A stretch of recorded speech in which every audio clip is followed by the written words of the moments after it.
Bonjour tout le monde, dans cette nouvelle édition entre points de bourse technique de valeurs risque régis pour le 25 avril 2023. Alors, dernier briefing de ce mois d'avril 2023. On est toujours dans cette phase d'hésitation pour l'indice où on n'arrive pas encore à franchir le niveau des 10 540 points. On oscille toujours entre les 10 350 et les 10 500.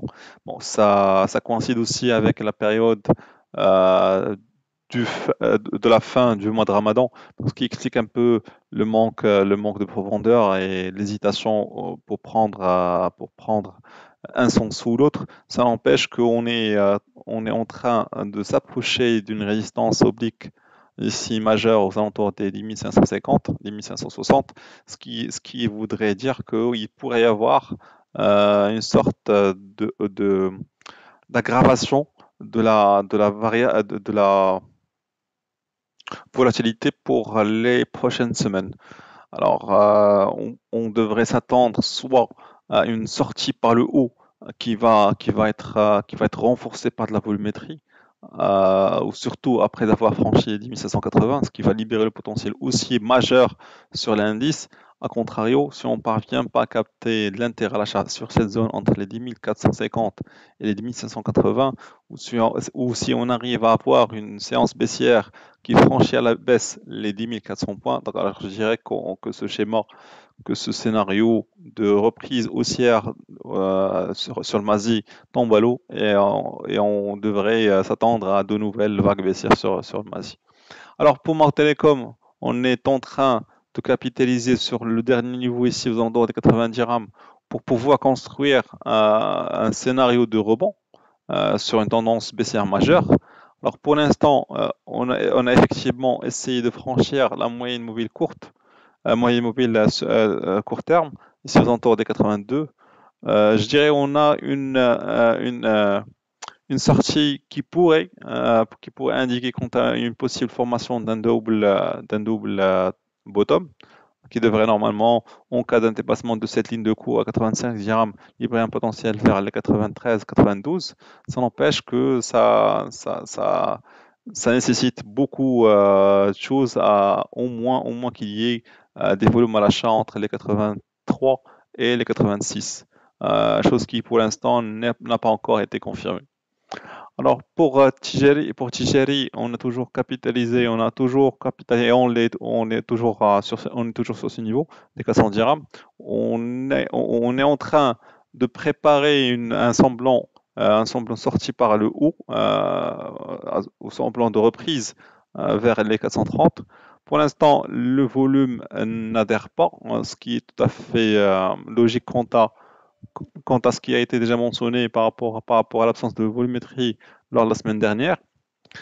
Si on parvient à dépasser les 405, 410, alors là, on pourrait prétendre à une poursuite haussière qui devrait normalement mener le Tijeri vers les 430. A contrario, si on casse par le bas le niveau des 400 dirhams, 390, surtout le niveau des 392, alors là, on pourrait s'attendre à une poursuite baissière, à une cassure baissière de ce support temporaire, ce qui pourrait libérer le potentiel baissier sur Tijeri.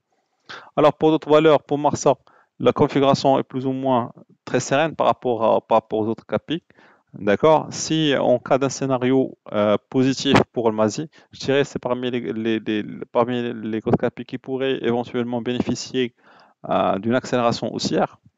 D'ailleurs, on est en train de capitaliser sur cette moyenne mobile, long terme aux alentours des 215. D'accord. On a effectivement un resserrement des bandes de Boulanger entre les 215 et les 220.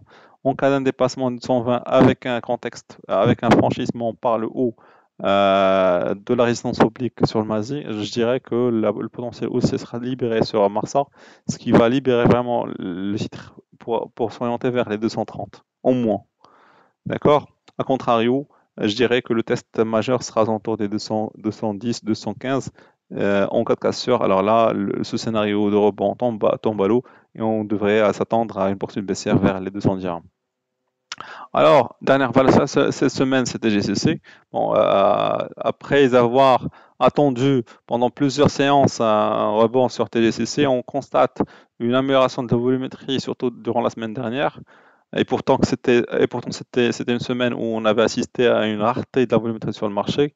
Donc, c'est un bon indicateur quant à une possible accélération haussière sur le titre TGCC. Chose à constater, c'est que la confrontation majeure sera sur cette zone entre les 127 et les 130. Si on parvient à avoir des échanges ou des échanges qui conduisent à une absorption des vendeurs sur cette zone, alors là, le scénario de retournement tendance majeure sera confirmé, ce qui va libérer le potentiel haussier de TGCC. A contrario, si on ne parvient pas à toucher les 130 ou si on assiste à un renforcement majeur des vendeurs ici, ça veut dire qu'il pourrait y avoir encore d'autres semaines de confrontation entre acheteurs et vendeurs. Merci pour votre attention, à la prochaine.